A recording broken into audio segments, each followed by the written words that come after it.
The morning my stepson's file landed on my desk, the room went completely silent. Not because anyone recognized his name, but because I did. Commander Ethan Collins, United States Navy. My husband's son. The same man who had spent 3 years telling people I married his father for money. The same man who once raised a champagne glass at a family gathering and joked that some women marry for love while others marry for beachfront property. The same man who had never bothered to ask what I did for a living. Now his personnel file sat less than 3 feet from my right hand. Inside were allegations serious enough to trigger a formal review. Around the conference table, nobody knew the connection. Nobody knew the officer under review was family. Nobody knew that for years I'd listened to his insults and smiled. And nobody knew the hardest battle of my career wasn't happening overseas. It was happening inside my own chest. Because I wasn't just his stepmother. I was the Navy Inspector General. And the rules that had guided my entire career demanded one thing: absolute fairness. No favoritism. No revenge. No exceptions. Not even for family. I stared at the file. Then I opened it. And for the first time in my life, I honestly didn't know whether my heart or my training would win. Part 1. The gold digger in my own home. People often assume power changes you. In my experience, power reveals you. The older I get, the more I believe that. My name is Margaret Collins. I'm 58 years old. For 35 years, I served in the United States Navy. Most people who met me in civilian clothes never guessed that. I preferred it that way. After decades of uniformed ceremonies, deployments, inspections, and responsibility, I discovered that anonymity was one of life's greatest luxuries. 3 years before Ethan's file landed on my desk, I married Richard Collins. Richard was 62 then, a successful businessman from Virginia Beach. He owned a construction company that specialized in government contracts and commercial development. He was also a widower. His wife Susan had passed away after a difficult battle with cancer. By the time I met Richard, we were both old enough to know exactly what mattered. Neither of us was looking for excitement. We were looking for peace. The relationship developed slowly.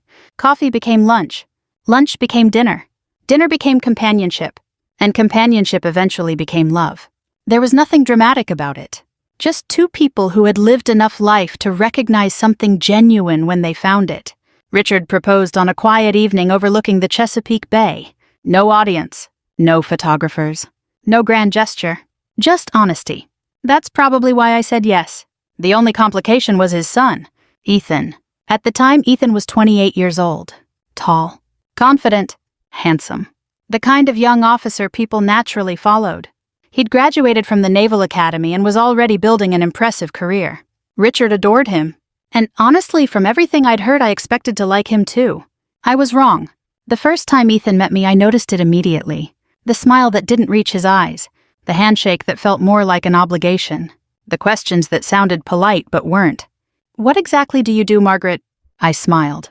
"I work for the Navy." His eyebrows lifted. "Doing what?" "Administrative oversight. Not technically a lie. Not remotely the whole truth either." He nodded. Then he glanced toward his father. Something shifted in his expression. I didn't understand it then. I would later. The wedding itself was small. Family and close friends. Nothing extravagant. Richard wanted simplicity. So did I. Yet even before the honeymoon ended, the whispers had started. Not from strangers. From Ethan. At first it came through relatives. An aunt mentioning something awkward. A cousin changing the subject too quickly. A family friend looking embarrassed. Eventually I learned the truth. Ethan believed I had married his father for money. The accusation surprised me. Not because it hurt. Because it was so absurd.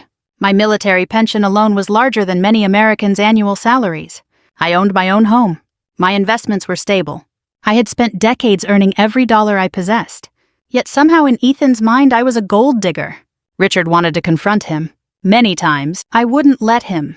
"He's grieving," I told Richard. "Margaret, it's been years. People carry grief differently." Richard sighed. "You give him too much grace." Maybe I did. Or maybe I remembered being younger. I remembered how easy it was to judge situations you didn't understand. For a while I hoped Ethan would come around. Instead, things got worse. Family barbecues became uncomfortable. Holiday dinners became exercises in patience. Every gathering included some new comment. Some new jab. Some new insult disguised as humor. One Thanksgiving he asked whether retirement was treating me well. I told him I wasn't retired. He laughed. "Must be nice not needing to work." Several relatives looked down at their plates. I simply smiled. Another time he joked about prenuptial agreements. Nobody laughed, especially Richard. Yet Ethan never seemed to notice or care. The strange thing was that I genuinely admired him. He worked hard, served his country, loved his father. Beneath the arrogance, there was a decent man struggling with something he couldn't name. I could see it, even when he couldn't. The real turning point came during Richard's 65th birthday party. We hosted it at a waterfront restaurant in Norfolk. About 40 guests attended. Friends, family, business associates, retired military officers. It was a lovely evening, until Ethan started drinking too much. At first, nobody noticed. Then his jokes became louder, sharper, less careful. I was speaking with one of Richard's friends when Ethan stood and tapped a spoon against his glass. The room quieted. He began a toast. At first, it sounded normal. A tribute to his father. Memories from childhood. Stories from Navy football games. People laughed. Then his eyes found me, and everything changed. Some women marry for love, he said. A few people smiled politely. Others marry for beachfront property. Silence. Absolute silence. I remember hearing a fork hit a plate somewhere across the room. Richard's face turned red instantly. Several guests looked horrified. Ethan seemed pleased with himself, as though he'd finally said what everyone else was thinking. But they weren't. Only he was. I raised my glass, took a sip, and smiled. Nothing more. No argument. No lecture. No defense. The moment passed. The party eventually continued. But something inside me changed. Not anger. Not resentment. Acceptance. For the first time, I realized Ethan wasn't interested in learning who I was. He preferred the story he'd invented. And no amount of explanation could compete with a belief someone desperately wanted to keep. The next morning, I packed my suitcase. Richard drove me to the airport. Neither of us mentioned the toast. Not at first. Finally, he sighed. "I'm sorry." "You didn't say it." He shouldn't have. I looked out the window. "He'll figure it out someday." Richard shook his head. "You still believe that?" "Yes." He laughed softly. "You're a better person than I am." "Maybe. Or maybe 35 years in uniform had taught me something important. People often become their own punishment eventually. You don't have to help." My flight left Norfolk shortly after noon. By evening, I was back in Washington. Back to classified briefings, investigations, oversight reviews, the responsibilities of the Navy Inspector General. Back to the life Ethan knew absolutely nothing about. As my government vehicle pulled away from the airport, I looked at the city lights and thought about family, about assumptions, about pride. I had no idea that within months those worlds would collide, and when they did, neither Ethan nor I would ever be the same again. When people hear stories like this, they often assume I disliked Ethan from the beginning. That would make the story simpler. But it wouldn't be true. The truth is, despite everything, I wanted him to succeed. In many ways, Ethan reminded me of officers I'd mentored throughout my career. Ambitious, intelligent, competitive, confident enough to lead, maybe a little too confident. But that wasn't unusual. The Navy has always attracted strong personalities. You don't command ships, aircraft, and sailors around the world by being timid. Confidence is necessary. The danger comes when confidence slowly turns into entitlement. And entitlement is harder to recognize than most people realize, especially when success keeps arriving. About 6 months after Richard's birthday party, I found myself attending a Navy leadership conference in Arlington. It was one of those events that filled large hotel ballrooms with officers, civilian officials, and military contractors. The kind of gathering where everyone spent half the day discussing leadership and the other half drinking coffee. I was reviewing briefing materials when I heard a familiar voice across the room. "Ethan." I looked up. He was standing with several officers, confident, relaxed, engaged in conversation. He looked every bit the successful commander. For a moment, I simply watched. Not as a stepmother, as a senior officer. And honestly, I was impressed. His reputation was strong. His performance evaluations were excellent. His commanding officers consistently praised him. People spoke highly of his operational skills. Several believed he had admiral potential. That isn't praise given lightly in the Navy. The competition is fierce. Most officers never come close. Ethan was. As I listened from a distance, I felt something unexpected. Pride. Not because he was family, because he had earned genuine professional respect. A few minutes later, he noticed me. His expression immediately changed. Not hostile, just uncomfortable. The same reaction he always had around me. He walked over. Margaret. Ethan. Didn't know you'd be here. I smiled. I work for the Navy, remember? He chuckled politely. The joke sailed right over his head. We exchanged a few harmless comments. Then he returned to his colleagues. Nothing remarkable happened, but as I watched him walk away, I remember thinking something strange. If he ever stopped judging people so quickly, he'd be unstoppable. At home, however, nothing changed. Ethan still treated me like an outsider. Richard noticed it constantly. One evening, we were sitting on the back porch watching the sun disappear over the water. The conversation drifted toward family, as it often did. He still thinks you're after my money, Richard said. I sipped my tea. Probably. I don't understand it. Maybe he needs someone to blame. Richard frowned. For what? I looked toward the bay. For losing his mother. The answer seemed obvious to me. Less obvious to Richard? Many people think grief disappears after a funeral. It doesn't. It simply changes shape. Sometimes it becomes sadness. Sometimes guilt. Sometimes anger. And sometimes it attaches itself to the nearest available target. In Ethan's case, that target happened to be me. Over the next year, Ethan's career continued rising. He received increasingly important assignments. More responsibility. More visibility. More opportunities. His father couldn't stop talking about it. Every family dinner included an update. Ethan's leading a major project. Ethan's being considered for a new command. Ethan's supervisor says he's one of the best officers in his group. I listened patiently. And truthfully, I was happy for him. No matter how he treated me, I never wished him failure. That's something people often misunderstand about revenge. Real revenge isn't always wanting someone to lose. Sometimes it's simply refusing to become the person they think you are. Around that same time, small concerns began appearing inside Navy oversight channels. Nothing dramatic. Nothing headline-worthy. Just minor complaints. Most organizations receive them. The military is no different. A subordinate felt ignored. A leadership decision seemed questionable. An expense report required clarification. Ordinarily, such issues are resolved quickly. Most never become formal investigations. That was true of the first complaint involving Ethan. In fact, I never even saw it. The matter was reviewed at a lower level. No action required. Case closed, at least officially. Then another concern appeared. A few months later, another. Still minor. Still inconclusive. Still nowhere near serious enough to threaten a career. Yet something about the pattern bothered several reviewers. Not the allegations themselves, the consistency. Different people, different locations. Similar observations, a commander who occasionally blurred professional boundaries. A leader who expected special treatment. An officer who didn't always accept criticism gracefully. Again, nothing criminal. Nothing outrageous. Just enough to make experienced investigators pay attention. One afternoon I was reviewing routine oversight summaries when a colleague stopped by my office, Captain Rebecca Torres, one of the smartest officers I'd ever worked with. She handed me a folder. Interesting trend developing. I glanced at the paperwork. What am I looking at? A cluster of leadership complaints. Common? Not particularly. I skimmed several pages. The names meant nothing to me. The incidents appeared unrelated, at least initially. What's your concern? I asked. Rebecca leaned against the desk. Nothing specific. That's not an answer. She smiled. It's a professional instinct. I laughed. After 35 years in uniform, I understood exactly what she meant. Sometimes experience notices patterns before evidence does. The conversation lasted only a few minutes, then both of us moved on to other matters. Neither of us realized how important that folder would eventually become. Meanwhile, Ethan continued thriving. Promotions seemed inevitable. Senior officers trusted him. Junior officers respected him. His future looked secure.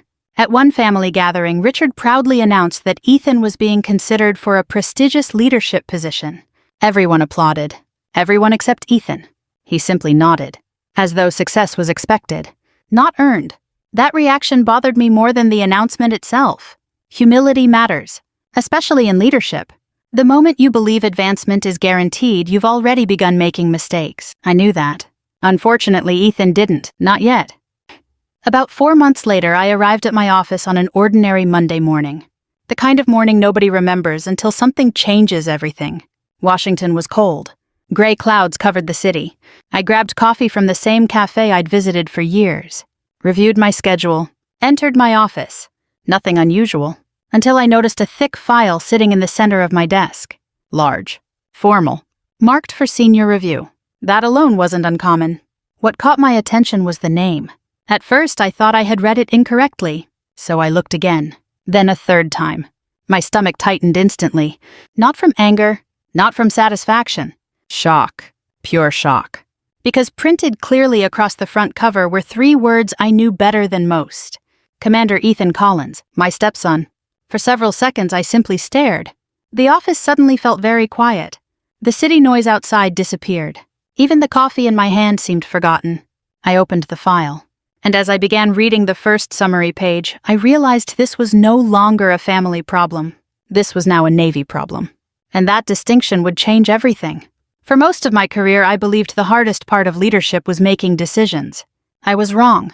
The hardest part is making decisions when your heart desperately wants a different answer. I sat alone in my office staring at Ethan's file. Commander Ethan Collins, my stepson. The young man who had spent years assuming I was after his father's money. The same young man whose career was now connected to a formal review process. I closed the file, then opened it again. Not because I doubted what I was reading. Because I needed to remind myself of something. The Navy doesn't care about family relationships. The regulations don't care about feelings. The rules exist for everyone. Period. Including people we love. Including people who hurt us. Especially people who hurt us. Within an hour, I contacted legal counsel. That was the first step. Not because I had done anything wrong. Because transparency matters. The moment personal connections exist, they must be disclosed. I informed the appropriate officials that Commander Ethan Collins was my stepson. Everything was documented. Everything was recorded. Everything was reviewed.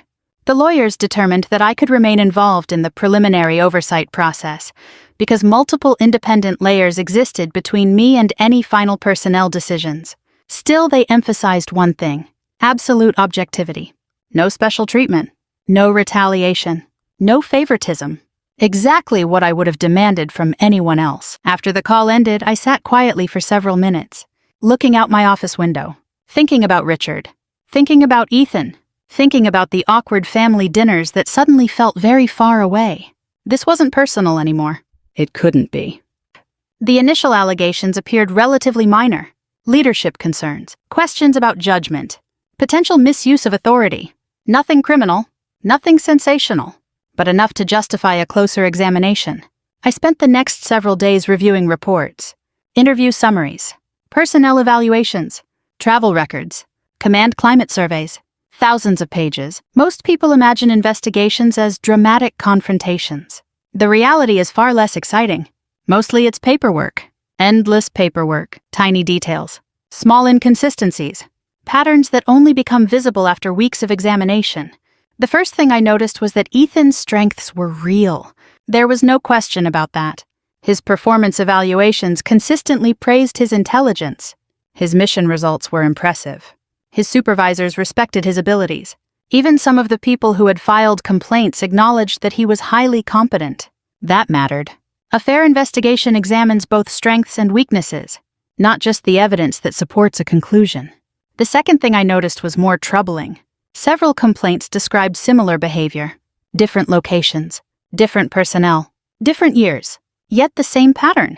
Ethan often believed his judgment was superior to everyone else's. He resisted criticism. He occasionally pushed boundaries. He expected exceptions, not constantly, not dramatically, but often enough that people remembered. The pattern wasn't criminal. It was cultural.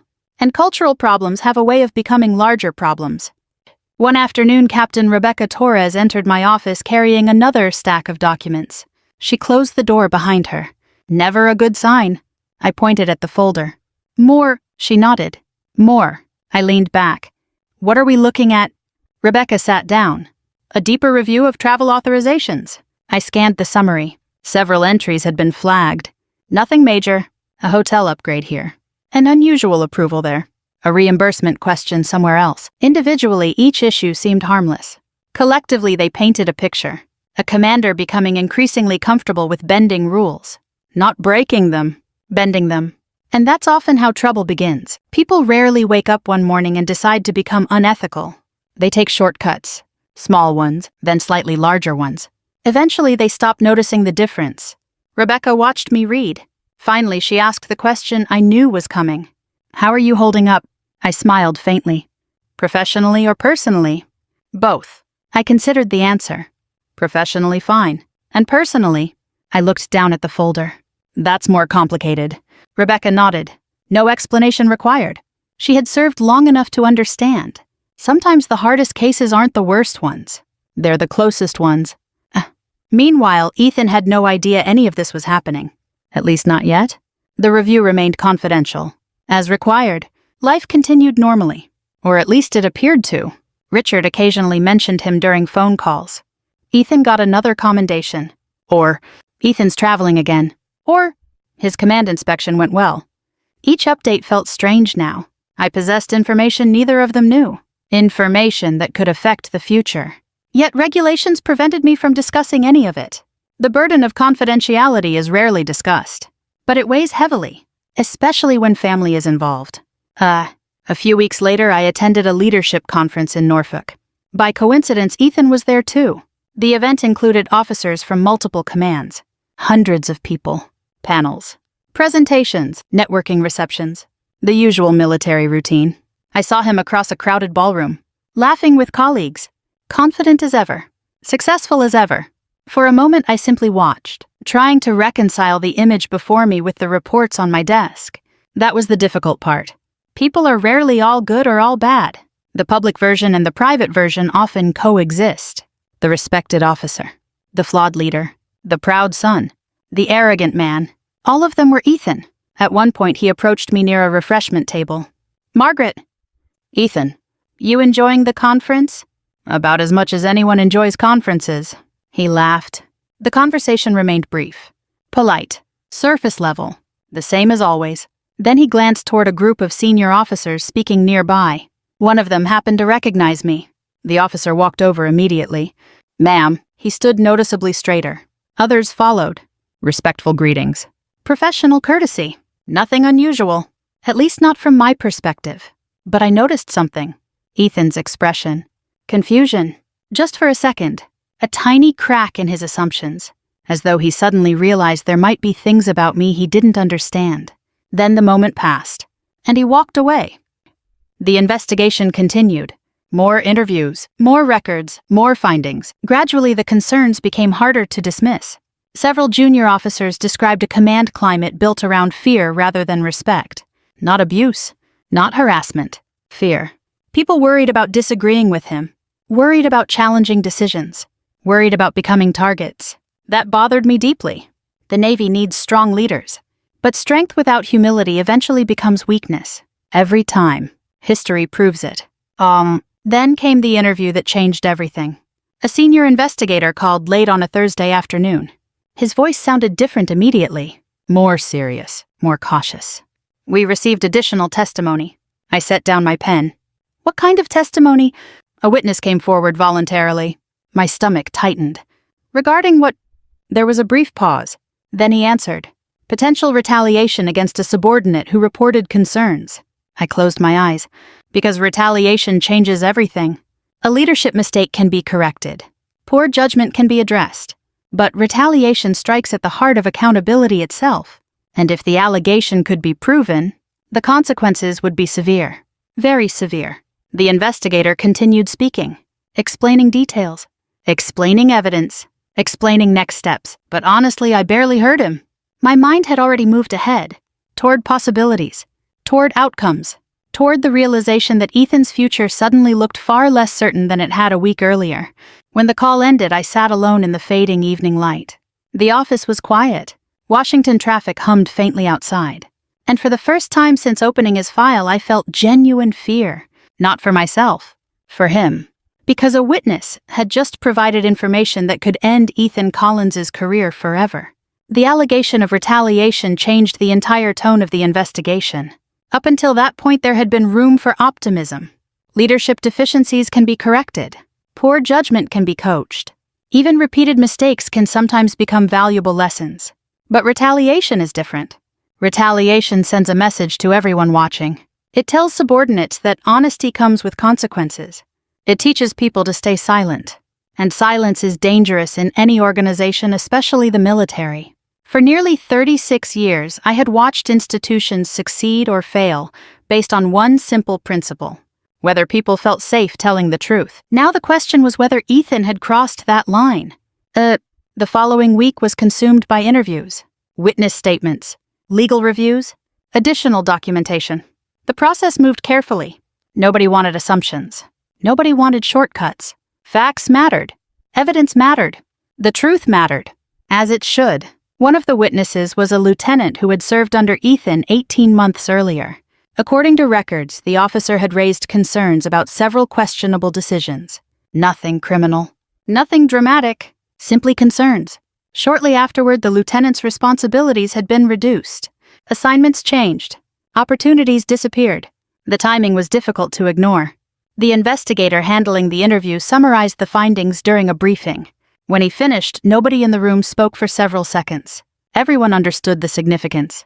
The evidence wasn't definitive yet, but it was concerning. Very concerning. I remained quiet throughout the discussion, listening, taking notes, doing exactly what my position required. Nothing more, nothing less. That evening, Richard called. The moment I heard his voice, guilt settled in my stomach. Not because I had done anything wrong, because I was carrying knowledge I couldn't share. "How was your day?" he asked. "Busy." "Everything okay?" "Just work." He laughed softly. "That's your answer for everything." Maybe it was. For decades, I'd learned how to separate professional responsibilities from personal relationships. Most of the time, that skill served me well. This time, it felt like carrying a secret too heavy to hold. Richard talked about a fishing trip he was planning. A neighbor who had purchased a new boat. Normal things. Ordinary things. The kind of conversations married couples have every day. And through the entire call, I kept thinking about Ethan. About what might happen next. About how much pain was approaching this family. Whether any of us were ready for it. I wasn't sure. 2 weeks later, the investigation reached a critical point. A review board convened. Additional findings were presented. More testimony was analyzed. By then, the pattern had become difficult to dismiss. No single incident would have ended Ethan's career. That wasn't the issue. The issue was accumulation. 100 small decisions. 100 moments when humility should have prevailed. 100 opportunities to listen that had been ignored. Leadership failures rarely arrive all at once. They grow slowly, like cracks in a foundation. Invisible until one day they aren't. The board reached a preliminary conclusion. Formal administrative action was warranted. Promotion consideration would be suspended pending final review. Corrective measures would likely follow. The recommendation moved forward. And for the first time, Ethan's future became uncertain. 3 days later, everything exploded. Not publicly. Not in the media. Inside Navy channels. Word had reached Ethan. Not the details. Just enough information to tell him that serious questions had emerged. I wasn't present when he learned.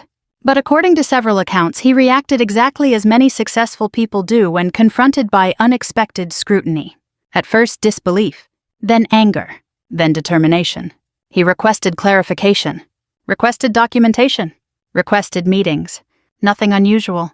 Every officer has rights. Every officer deserves due process. The system exists for that reason. Yet as the process unfolded, another truth emerged.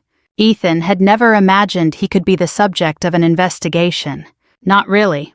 For years, success had insulated him from self-doubt. Now that insulation was disappearing. A few days later, I was reviewing reports when my assistant entered. "You have a visitor." I looked up.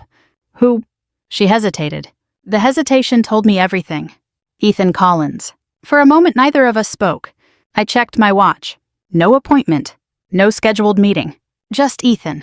Standing outside my office. I understood immediately. The investigation had reached him. And now he wanted answers. Unfortunately, answers weren't something I could provide. "Send him in." My assistant nodded. A few seconds later, the door opened. Ethan entered. The confidence I was accustomed to seeing was still present. But something else had joined it. Concern. Real concern. He closed the door behind him. "Margaret." "Ethan." For several seconds, neither of us moved. Neither of us smiled. Finally, he spoke. "I have a question." I gestured toward a chair. "You can ask." He sat down slowly, then leaned forward. "I heard something today." I said nothing. He continued. "Someone mentioned your office." Still nothing. Then came the question. "What exactly do you do for the Navy?" I almost laughed. Not because it was funny. Because after 3 years, he was finally asking. 3 years. Countless family dinners. Countless assumptions. Countless opportunities. And only now had curiosity appeared. I chose my words carefully. My position isn't relevant to your situation. It is to me. His voice carried frustration and confusion. The confusion interested me most, because it suggested the foundation beneath his assumptions was beginning to crack. Ethan. What? You should focus on your responsibilities. He stared at me, clearly unsatisfied. Then he stood. Without another word, he left. The answer arrived the following week. Not from me, from the Navy. As part of routine administrative procedures, Ethan reviewed documentation connected to the oversight process. Within those materials were organizational references, reporting chains, office authorities, titles, names, facts, the kind of facts that don't care what someone believes. A few hours later, Richard called. His voice sounded stunned. Not upset, stunned. He knows. I closed my eyes. The moment had finally arrived. What happened? Ethan came to the house. I remained silent. Richard continued. He thought there was a mistake. A mistake. He couldn't believe it. I understood. Perfectly. For 3 years, Ethan had built an image of me. A wealthy widow hunter. A comfortable retiree. A woman living off his father's success. Now that image had collided with reality. And reality had won. Richard sighed heavily. He kept asking the same question. What question? Why didn't anyone tell me? I looked out the window toward the Washington skyline. The answer seemed obvious. Because nobody had hidden it. Not really. He had simply never cared enough to ask. The final review concluded 2 weeks later. The findings were clear. No criminal conduct. No corruption. No fraud. But significant failures of leadership. Documented. Verified. Undeniable. His promotion was suspended. Administrative consequences followed. His reputation took a serious hit. And for the first time in his adult life, Ethan Collins discovered that talent alone could not protect him from accountability. A week later, a request appeared in my inbox. Not through official channels. Not through lawyers. Not through the Navy. A personal request. Simple, direct, unexpected. Commander Ethan Collins was asking for a private meeting. Not with the Inspector General. With his stepmother. And somehow that frightened me more than the investigation ever had. I spent most of my career preparing for difficult conversations. I had informed families of casualties, delivered career-ending decisions, conducted investigations that changed lives, faced members of Congress, briefed senior military leaders. None of those experiences prepared me for meeting Ethan that afternoon. Because this wasn't an official meeting. There were no regulations to guide it. No procedures. No checklists. No rank. Just 2 people carrying years of misunderstanding into the same room. He asked to meet at my home rather than my office. I appreciated that. Whatever happened next belonged to family, not the Navy. Richard was away visiting an old friend in North Carolina, which left the house quiet. The Chesapeake Bay shimmered beyond the back deck. A warm breeze moved through the trees. It was the kind of peaceful afternoon that usually made me feel grateful. Instead, I felt nervous. Genuinely nervous. As strange as that sounds, I had no idea which version of Ethan would walk through the door. The angry one. The defensive one. Or perhaps the arrogant one who had mocked me for years. At exactly 2 o'clock, the doorbell rang. Military punctuality. Some habits never disappear. I opened the door. For a moment, neither of us spoke. He looked older than I remembered.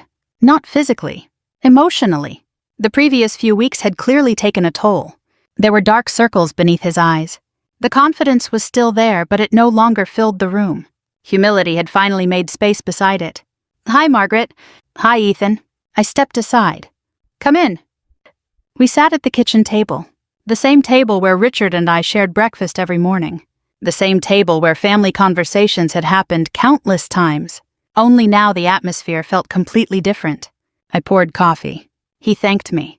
Small talk lasted less than a minute. Then silence settled between us. Finally, Ethan spoke.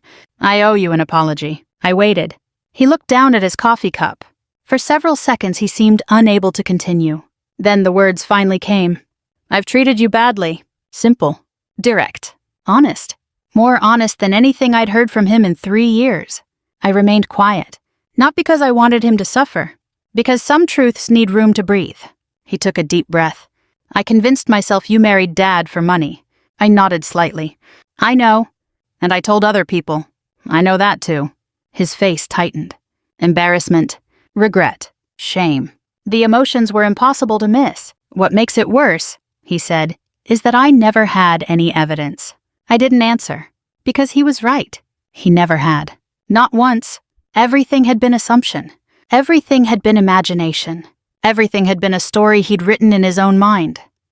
For a while, neither of us spoke. The grandfather clock in the living room ticked quietly. A boat passed somewhere beyond the shoreline.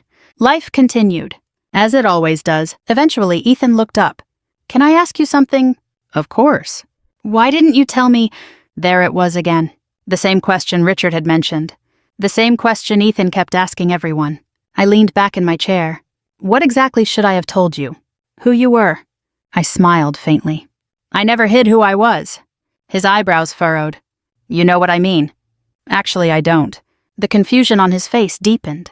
So I continued.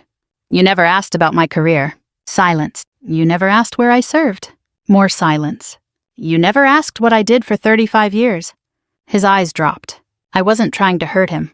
I was simply stating facts. Facts have a way of hurting all by themselves. Finally, he nodded. "You're right." It was probably the first time I'd ever heard him say those words to me. Tss. The conversation shifted. Slowly. Carefully. Like two people crossing a frozen lake, testing each step before committing their weight. For the first time, Ethan asked genuine questions. Not sarcastic questions. Not loaded questions, real ones. Where had I grown up? How had I joined the Navy? What had my career been like? So I told him. Not everything. Just enough. I told him about growing up in rural Ohio, a small town where opportunities were limited, a place where nobody expected girls to become admirals. I told him about joining the Navy at 18, about sleeping in crowded barracks, about learning discipline, responsibility, sacrifice. I told him about deployments, years away from family, Christmases missed, birthdays forgotten, friends buried, dreams postponed, the price of service, the price most Americans never see. Ethan listened quietly. For once, he wasn't waiting for his turn to speak. He was listening, really listening, and I could see something happening. The image he had carried for years was falling apart, piece by piece. Eventually, he asked the question I knew was coming. "Were you angry?" I considered that carefully. "Sometimes." "Why didn't you say anything?" I laughed softly. "Because arguing wouldn't have changed your mind." That answer seemed to surprise him.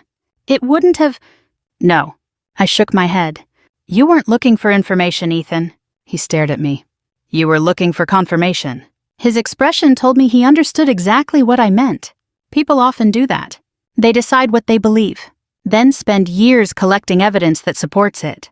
Everything else gets ignored. That's what Ethan had done. Not because he was evil, because he was human. The conversation continued for more than 2 hours. Eventually, we reached a subject neither of us had mentioned directly. His mother, Susan, the woman whose absence still shaped this family, even after all these years. Ethan stared out the window. "I think I hated you before I even met you." The honesty startled me. "But I appreciated it." "Why?" His answer came immediately. "Because you weren't her." For a moment, neither of us spoke. Then he continued. "When Dad started dating again, I felt guilty." "Guilty?" He nodded. Like moving on meant forgetting her. Suddenly, everything made sense. The hostility, the assumptions, the resentment. It had never really been about money. Money had simply been the excuse. The real wound was grief, unresolved grief. The kind that quietly follows people for years. I reached across the table and placed my hand over his. The gesture surprised both of us. "Your mother would want you to be happy." His eyes filled with tears instantly. The reaction was so sudden it caught him off guard. He looked away, embarrassed. But at 31 years old, he was finally allowing himself to feel something he'd spent years avoiding: loss. The sun was beginning to set when Ethan finally stood. The conversation had changed something. Not everything. Healing never works that quickly. But something. At the door, he hesitated, then turned toward me. "I have one last question." I waited. His voice was quieter than I'd ever heard it. More vulnerable. More honest. "Do you think I deserve a second chance?" The question lingered in the evening air. And in that moment, I realized he wasn't asking about the Navy. He was asking about his life, about his future, about whether mistakes had permanently defined him. And my answer would matter more than either of us realized. For a long moment, I simply looked at him. The question hung between us. Do you think I deserve a second chance? At 58 years old, I'd learned something important about second chances. Most people ask for them when what they really want is forgiveness. But forgiveness and second chances aren't the same thing. Forgiveness is something another person gives you. A second chance is something you earn. 1. Ethan, I said carefully, I think everyone deserves a second chance. Relief flickered across his face. Then I continued, but not everyone is willing to do the work required to earn one. The relief disappeared. Not because I had been harsh, because he understood exactly what I meant. The investigation had consequences. Those consequences weren't disappearing. His promotion remained suspended. The administrative findings remained in his record. His reputation had taken a significant hit. None of that could be erased. Nor should it be. Actions matter. Accountability matters. Integrity matters. Especially in leadership. He nodded slowly. I understand. For the first time, I believed he truly did. After he left, I sat alone on the back deck and watched the sunset. The sky over the Chesapeake turned orange and gold. The water reflected the fading light. Everything felt strangely peaceful. Not because the situation was resolved, because the truth was finally out. There is a certain freedom that comes with truth, even painful truth. The pretending stops. The guessing stops. The stories we invent about each other finally lose their power. For 3 years, Ethan had been fighting a version of me that never existed. Now he was finally meeting the real person. And perhaps for the first time, I was meeting the real Ethan, too. Not the arrogant officer. Not the resentful stepson. Just a flawed man trying to find his way. Like the rest of us. The months that followed weren't easy. Growth rarely is. The Navy required Ethan to complete additional leadership development programs. His command responsibilities were adjusted. Several senior officers monitored his progress. Some people expected him to resign. Others assumed his career was finished. Neither happened. Instead, something unexpected occurred. He got better. Not immediately. Not dramatically. Gradually. One day at a time. The officers who worked with him began noticing changes. He listened more. Interrupted less. Accepted criticism without becoming defensive. Sought feedback instead of avoiding it. For the first time, he seemed genuinely interested in the perspectives of others. One commander who had known Ethan for years called me privately. He seems different. I smiled. Different how? Humbler. There was a pause. Honestly, he's becoming a better leader. I thanked him and ended the call. Then I sat quietly for several minutes, feeling something I hadn't expected. Pride. Not because Ethan had succeeded, because he had chosen to change. Those are very different things. Richard noticed it too. The transformation became impossible to miss. Family gatherings felt lighter. Conversations felt easier. The tension that had dominated every holiday slowly faded. One afternoon, Richard and I were walking along the beach near our home. The wind carried the smell of salt water. Seagulls drifted overhead. The kind of ordinary afternoon that often becomes precious later. Richard slipped his hand into mine. You know, he said, I almost lost hope. About what? You and Ethan. I laughed softly. There were moments when I did too. He smiled. But somehow you got through it. I looked toward the water. No. What do you mean? Ethan got through it. That distinction mattered. Nobody can force another person to grow. They have to choose it themselves. Nearly 8 months after our conversation, Richard hosted a family barbecue. Nothing fancy. Just burgers, hot dogs, potato salad. The kinds of meals American families have been sharing for generations. Children ran across the yard. Neighbors stopped by. People laughed, talked, enjoyed the summer weather. At one point, I was helping carry food to the picnic table when I heard Ethan speaking with several relatives. Normally, I wouldn't have paid attention. Then I heard my name. I paused. Not intentionally. Just long enough to hear what came next.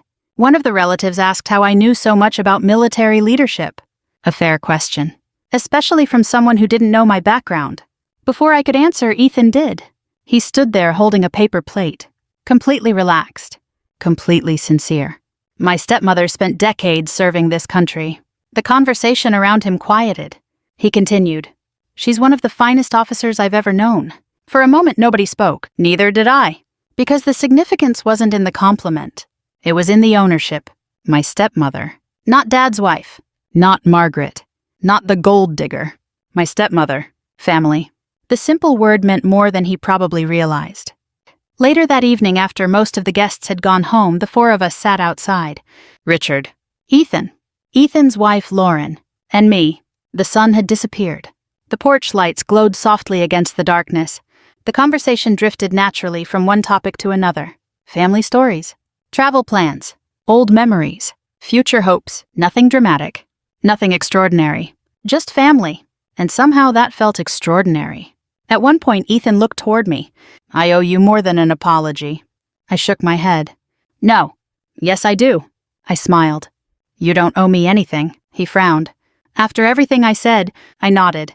Because this was never about me. The confusion returned briefly. Then understanding followed. The lesson had finally landed. The real battle had never been between Ethan and me. It had been between Ethan and the assumptions he carried. The stories he told himself, the judgments he made before knowing the truth. Once those disappeared, everything else became possible. As I look back now, I realize this was never really a story about revenge. At least not the kind most people imagine. Nobody got destroyed. Nobody got humiliated. Nobody lost everything. The greatest victory wasn't watching Ethan face consequences. It was watching him become better because of them. That's a far more meaningful outcome. For him. For Richard. For our family, and honestly for me. Because life has taught me something that took decades to understand. The people who hurt us are often carrying wounds we cannot see. That doesn't excuse their behavior. But understanding those